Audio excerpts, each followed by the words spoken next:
బిడ్డల్ని మార్చే సమయంలో చూసి పారిజాతం ఇచ్చిన డబ్బుకి ఆశపడి నిజాన్ని దాచిపెట్టి వెళ్ళిపోయిన సుమిత్ర మేనత్త రాకతో బయటపడ్డ నిజం. మరి ఇదంతా ఎలా జరిగిపోతుందో, అసలు ఏం జరిగింది తెలుసుకోవాలనుకుంటే వీడియోని అయితే చివరి వరకు మిస్ కాకుండా అయితే చూసేయండి. ఇక ఇక్కడ చూస్తే తన మనవరాలు దీప అని చెప్పేసి దాసు ఎప్పుడైతే చెప్తాడో, దీప నిజంగానే తన మనవరాలు అనుకుని కార్తీక్ ఇంటికి బయలుదేరి చాలా హడావిడిగా దీపను వెతుక్కుంటూ ఉంటుంది.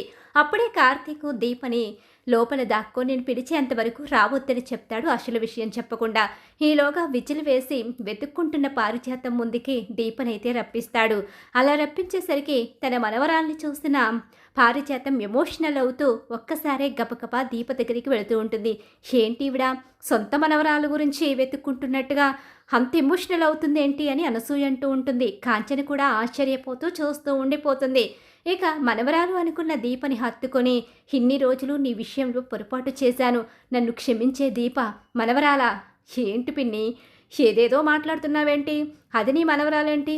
ఏ వీడు మనవడైనప్పుడు అది నా మనవరాలు కాదా అంటూ కవర్ చేసేస్తుంది అక్కడ. నాకు తెలుసు నువ్వు దీప విషయంలో ఇలా చెప్పకపోతే దీపని నన్ను తక్కువ చేసి మాట్లాడతావా, ఇక నుంచే చూడు పారు అని చెప్పేసి కార్తీక్ అనుకుంటూ ఉంటాడు. ఇంకీలోగా ఇంటికైతే వెళ్ళిపోతుంది. కానీ ఇంట్లో మాత్రం తన మనవరాలు దీప అన్న విషయం దాసు చెప్పొద్దంటాడు కదా, ఆ విషయాన్ని అయితే చెప్పదు.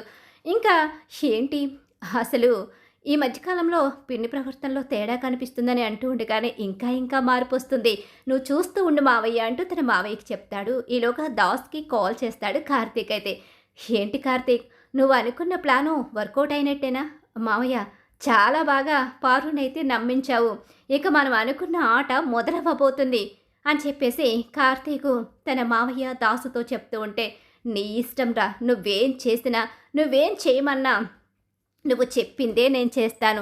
నువ్వు దీపని ఆ ఇంటి వారసురాలుగా చూపించాలి. అలాగే జోష్నలో మార్పు తీసుకొచ్చి మా అమ్మకి బుద్ధి చెప్పాలి. ఖచ్చితంగా జోష్నని మార్చి నీకు చూపిస్తాను. తనంతటా తనే నీ దగ్గరికి వచ్చి అందరి ముందు నాన్నని పిలిచేలా చేస్తాను. అది కూడా పూర్తిగా మారిపోయిన జోష్నలాగే నీ ముందు నిలబడుతుంది.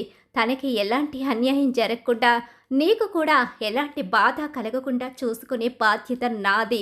కానీ తన పొగరు దించడానికి కొన్ని ఆటలు ఆడాల్సి వస్తుంది. ఆ ఆటలో నీ కూతురు బాధపడుతుంది, భయపడుతుంది. ఇంకా వాటన్నిటి విషయంలో అయితే మాత్రం నేను నీకు గ్యారంటీ ఇవ్వలేను మామ అని అంటూ ఉంటాడు. నాకు తెలుసులేరా అల్లుడా, నువ్వు ఏమి ఆట ఆడినా అందరినీ మంచిగా మార్చడానికే చేస్తావు. నువ్వేం చేసినా నాకు ఇష్టమే. నువ్వు అందరి మంచి కోరుకునేవాడివి కాబట్టి నాకు భయం లేదు, అందుకే ప్రశాంతంగా ఉన్నాను అని చెప్పేసి ఫోన్ పెట్టేస్తాడు దాసు అయితే. ఇలా దీప, ఏంటి బావా ఇదంతా, ఏముంది, నువ్వు తన మనవరాలని అనుకున్నన్ని రోజులు ఇక నీకు నీ పారు అండగా ఉంటుంది. ఇంక జోష్న ఏదైనా ఒక్క మాట అన్నా సరే జోష్నను అస్సలు ఊరుకోదు.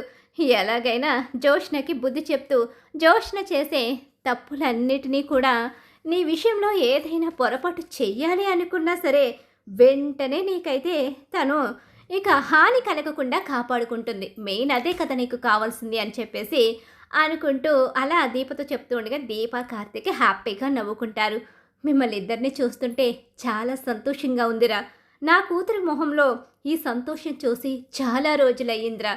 దీప తన తల్లికి ఒంట్లో బాగాలేదు అని తెలిసిన దగ్గర నుంచి తను ప్రెగ్నెంట్ అన్న విషయాన్ని కూడా మర్చిపోయి చాలా బాధపడింది. కానీ తను ఎందుకు బాధపడుతుందో నాకు అర్థం కాలేదురా. కన్న తల్లికి కష్టం వచ్చిందని తను బాధపడుతుందని నేను తెలుసుకోలేకపోయాను.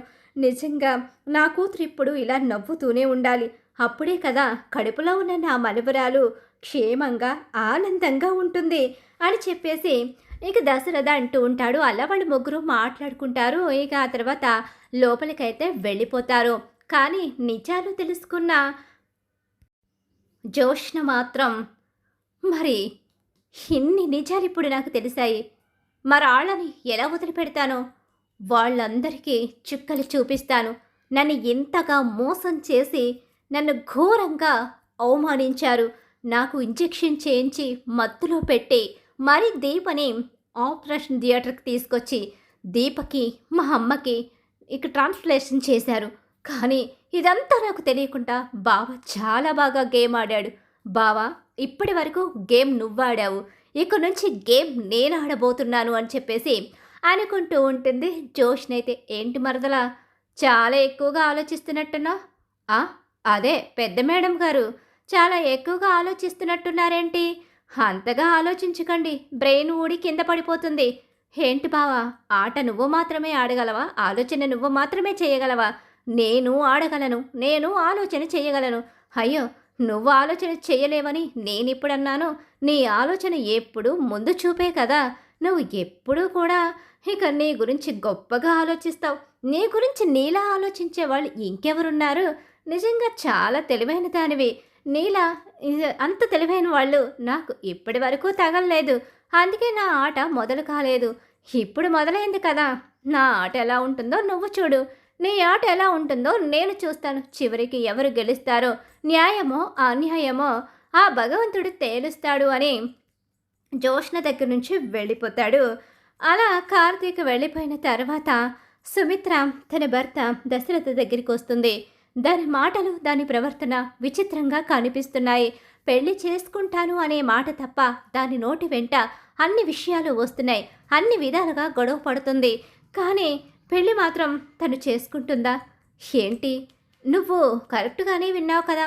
తను పెళ్లి చేసుకోవడానికి ఒప్పుకుంటున్నట్టే మన దగ్గర తల ఉంచింది కదా. అవును, కానీ అది నిజమైన మాటలా, మనసులోంచి వచ్చిన మాటలా అనిపించలేదు. ఒక కూతురు గురించి తల్లికి మాత్రమే తెలుస్తుంది. తను ప్రేమని చూపిస్తుందా, ప్రేమగా ఉంటుందా, తను మాట్లాడే మాటలో నిజముందా అబద్ధముందా, ఇవి ఒక తల్లి మాత్రమే తెలుసుకోగలదు. అలాగే నా కూతురి మాటల్లో నిజం కన్నా అబద్ధం ఎక్కువ కనిపిస్తుంది. ఇక మంచి కన్నా స్వార్థం ఎక్కువ కనిపిస్తుంది. నా పెంపకంలో ఏం లోటుందండి? నేను తనని అందరు అమ్మల్లాగే మంచిగానే మంచి చెడు చెబుతూనే పెంచాను. మంచికి చెడుకి ఉన్న తేడాని తనకి చూపిస్తూనే పెంచాను. కానీ తను చెడుని మాత్రమే ఎందుకు నేర్చుకుంది? మన ఎవరిలో లేని చెడు, స్వార్థం తనకి ఎలా వచ్చిందో నాకు అర్థం కావడం లేదండి. కానీ కూతురు కదా, కూతురు విషయంలో తల్లి ఏది కూడా ఒకవేళ తప్పు చేసినా సరే తనది తప్పని ఒప్పుకోదు. కాబట్టి తనలాగే ఇక నేను కూడా ఆలోచిస్తున్నాను. తల్లిని కదా, తప్పుని తప్పులా ఒప్పుకోలేక నా కూతురికి మంచి భవిష్యత్తు రావాలని ఆరాటపడుతున్నాను. నా ఆరాటంలో తప్పుందా? నేనేమైనా తప్పుగా మాట్లాడుతున్నానా? నా ఆశలో అన్యాయం ఏమైనా ఉందా అని అడుగుతూ ఉంటుంది దశరథని సుమిత్ర. లేదు, ఏ తల్లైనా కూతురు కోసం ఇలానే ఆలోచిస్తుంది. కన్న తల్లిదండ్రులు బిడ్డల గురించి ఆలోచించినంతగా బిడ్డలు తల్లిదండ్రుల గురించి ఆలోచించరు. అది మాత్రం వాస్తవం. కానీ కొన్ని చోట్ల అలా జరగదు. తల్లిదండ్రులకి బిడ్డలు దూరమైన, తల్లిదండ్రుల ప్రేమని బిడ్డలు పొందలేకపోయినా ఆ బిడ్డలు మాత్రం తల్లిదండ్రుల్ని తన ప్రాణం కన్నా ఎక్కువగా ప్రేమిస్తారు. అది దూరమైన బిడ్డలకు మాత్రమే వర్తిస్తుందేమో కన్నవాళ్ల మీద ప్రేమ అనేది. కానీ దగ్గరగా ఉన్నప్పుడు ఆ ప్రేమ విలువ తెలియదేమో అని చెప్పేసి దశరథ మాట్లాడుతూ ఉంటే, ఏంటో అండి, అందరి మాటల్లోనూ ఏదో తెలియని కొత్త అర్థం కనిపిస్తుంది. అసలు ఆపరేషన్ అయి వచ్చిన దగ్గర నుంచి ఇంట్లో ఏవేవో జరుగుతున్నాయి. వాటన్నిటికీ నాకు సంబంధమే తెలియడం లేదు. సుమిత్ర, నిన్ను ఎక్కువగా ఆలోచించొద్దని డాక్టర్ గారు చెప్పారు. నువ్వు టాబ్లెట్స్ వేసుకుని రెస్ట్ తీసుకో. ఇంతకన్నా ఎక్కువగా ఆలోచిస్తే మళ్ళీ ఆరోగ్యం పాడవుతుంది. మొన్నటి వరకు ఆరోగ్య విషయంలో చాలా ఇబ్బంది పడ్డావు. ఇక నుంచి నువ్వు ఆరోగ్యంగా ఉండాలి. ఎవరి గురించి నువ్వు ఆలోచిస్తావో ఆలోచించవో నాకు తెలియదు. నీకు తాళి కట్టిన భర్తని నువ్వే సర్వస్వం అనుకుని బ్రతుకుతున్నాను. నువ్వు లేకపోతే ఈ దశరథ లేడు. ఈ దశరథ కోసం ఆలోచించైనా నీ ఆరోగ్యం మీద శ్రద్ధ పెట్టు అని చెప్పేసి మాట తీసుకుంటాడు దశరథ. సరే అండి, మీకోసం ఖచ్చితంగా నేను ఆరోగ్యంగా ఉంటాను. మీ కళ్ళ ముందు సంతోషంగా తిరుగుతాను. కానీ నా కూతురు పెళ్లి విషయంలో మాత్రం మీరు ఆలోచించండి. నేను ఆలోచిస్తున్నాను సుమిత్ర. ఇంకేం కాదు, ఖచ్చితంగా జోష్న పెళ్లి చేసుకుంటుంది. నువ్వేం కంగారు పడుకు అని చెప్పేసి దశరథ చెప్తూ ఉంటాడు. ఇలా చెప్తూ ఉండగానే ఇంకా ఇలా జరుగుతుంది. సుమిత్ర కూడా దశరథ్ కోసం కూడా తను ఆలోచించాలి కదా! ఇక భర్తకి భార్య, భార్యకి భర్తే చివరి వరకు తోడుంటారు.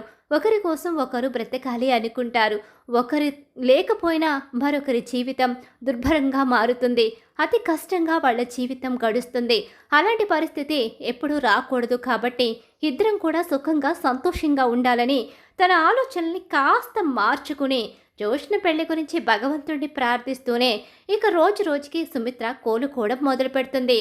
దీప తన మనవరాలే అని ఇక భ్రమలో ఉన్న పారిజాతం మాత్రం దీపని ప్రాణంగా చూడడం మొదలు పెడుతుంది. దీప విషయంలో చాలా ప్రేమను కురిపిస్తూ అసలే పైగా కడుపుతో ఉంది. ముని మనవరాలను ఇవ్వబోతుందని ఆశ కూడా ఉంది.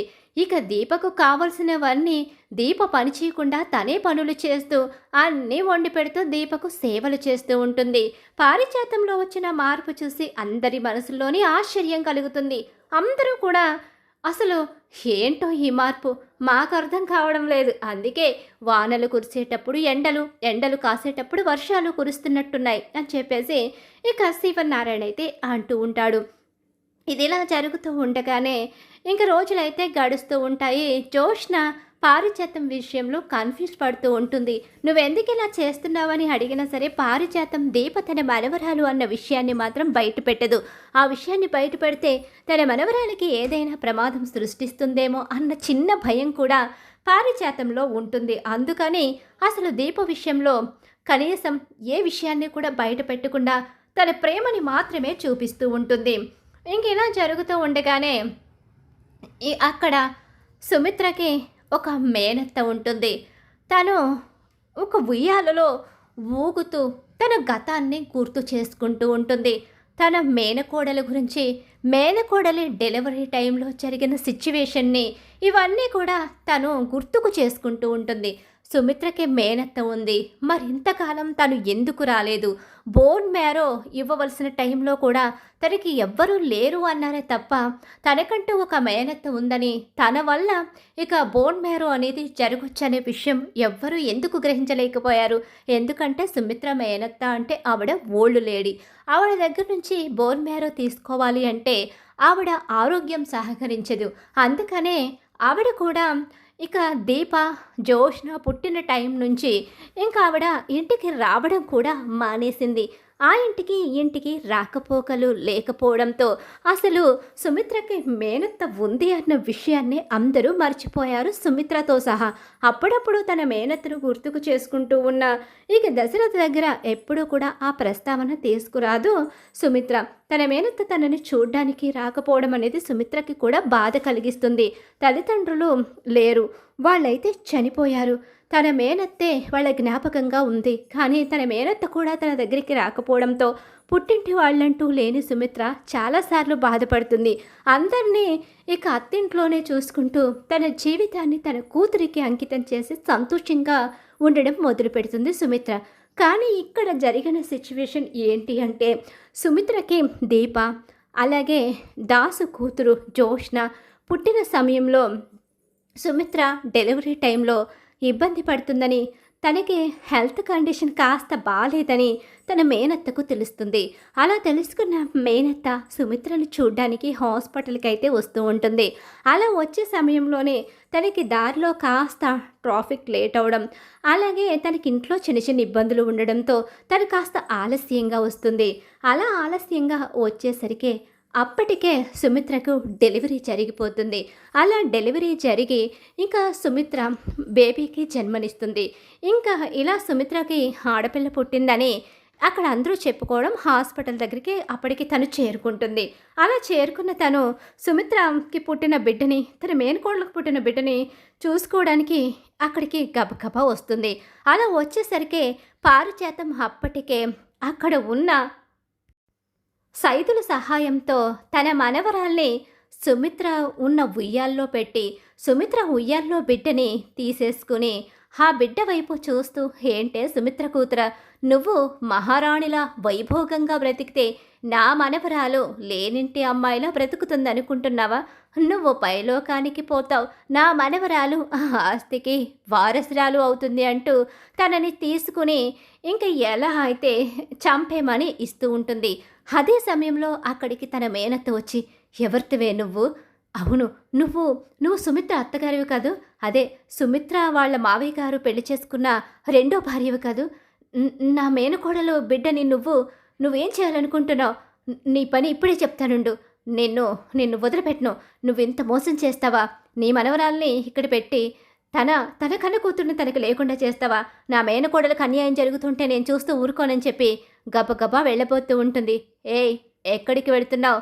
చూసావు కదా వీడిని, వీడు ఒక్క కత్తిపోటు పొడిచాడంటే నువ్వు చచ్చి ఊరుకుంటావు. నువ్వు చావు కోరుకుంటున్నావా? నో, నేను చావను. నేను ఈ నిజం చెప్పే తీరుతాను. అయితే చాంపేరా అని చెప్పేసి సైదులతో అంటూ ఉంటుంది. వద్దు వద్దు, నేను నిజం చెప్పను. నిజం చెప్పను అంటే ఇప్పుడు చెప్పకపోతే తర్వాత చెప్తావా? లేదు, నేను చెప్పను అని చెప్పేసి భయపడుతుంది. సరే అయితే ఇలా ఇవ్వరా అని చెప్పేసి ఆ బిడ్డని తన చేతిలో పెట్టుకుని తన చేతిలో ఉన్న డబ్బుల కట్టని తీసి ఇక సుమిత్ర మేనత్త చేతిలో పెడుతుంది. ఇదిగో డబ్బు, నిన్ను చంపకుండా వదిలేశాను, నిజం తెలిసిన దానివి. ఇంకా మళ్ళీ జీవితంలో సుమిత్ర వైపు కానీ సుమిత్ర ఇంటి వైపు కానీ చూసావా, నిన్ను చంపడం ఖాయం అని చెప్పేసి బెదిరించి ఆ బిడ్డని సైదులు చేతిలో పెడుతుంది. సైదులు ఆ బిడ్డని బస్టాండ్లో వదిలేస్తాడు. బస్టాండ్లో వదిలేసిన తర్వాత సైదుల్ని లారీ గుద్దేస్తుంది. ఈ సిచ్యువేషన్ అంతా కూడా అక్కడున్న సుమిత్ర మేనత్తతో చూసేస్తుంది.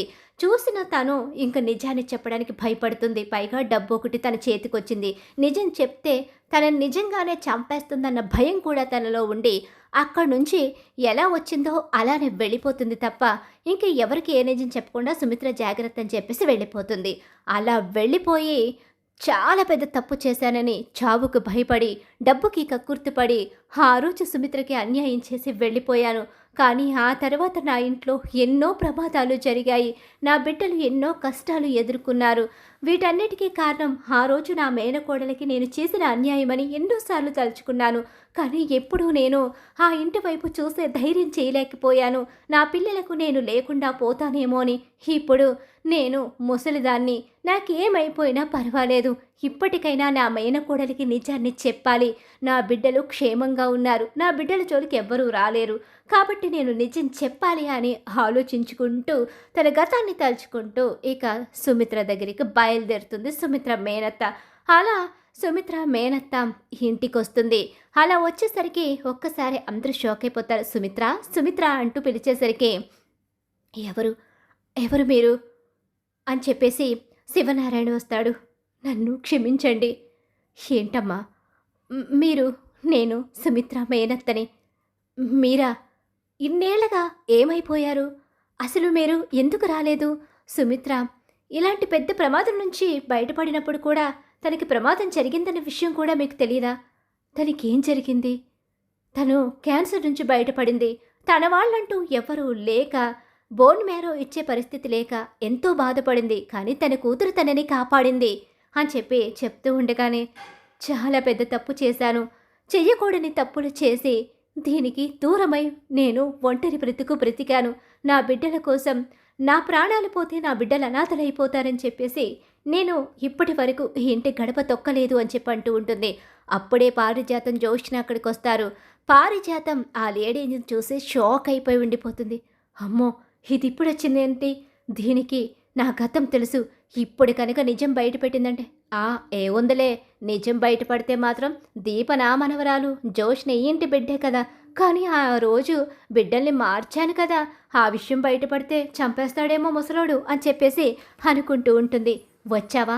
నీకోసమే నేను చావకుండా బ్రతికున్నాను. నా నోటి వెంట నిజం బయటపడడం కోసమే ఈరోజు ఇక్కడికి వచ్చాను. ఏంటి, ఏం మాట్లాడుతున్నావు?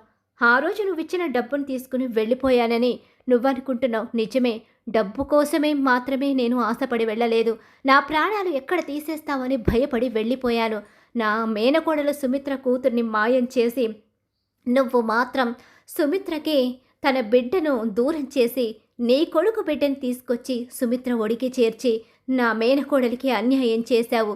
ఆ రోజు నువ్వు చేసిన అన్యాయం బయట పెట్టడానికి నేను ధైర్యం చేయలేక నువ్విచ్చిన డబ్బుకి అలాగే చావు భయంతో దూరంగా పారిపోయి ఇన్ని రోజులు కూడా ఇక్కడికి చేరలేకపోయాను. కానీ చావు చివరి అంచుల్లో ఉన్న నేను నిజాన్ని బయట పెట్టడం కోసమే వచ్చాను అని చెప్పేసి ఇక్కడ నిలబడి ఉన్న ఈ జోష్న నీ కన్న కూతురు కాదు.